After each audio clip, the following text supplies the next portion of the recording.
Hello plant lovers. In today's video, we're featuring the indoor hydroponic growing system from RainPoint, beautifully packaged as a Christmas gift.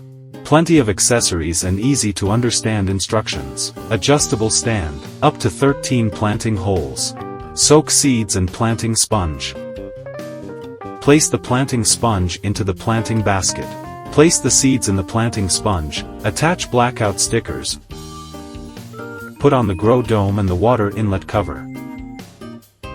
Cover any holes that are not planted with a black lid. There are also multiple holes for inserting labels.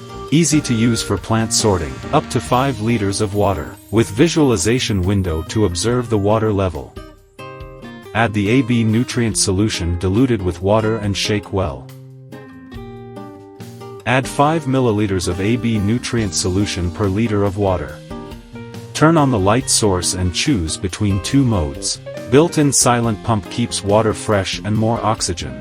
Make the freshest and most delicious treats for him with this product. The flowers you grow can be given to your favorite person at Christmas. Keep your friendship, love and affection fresh all the time.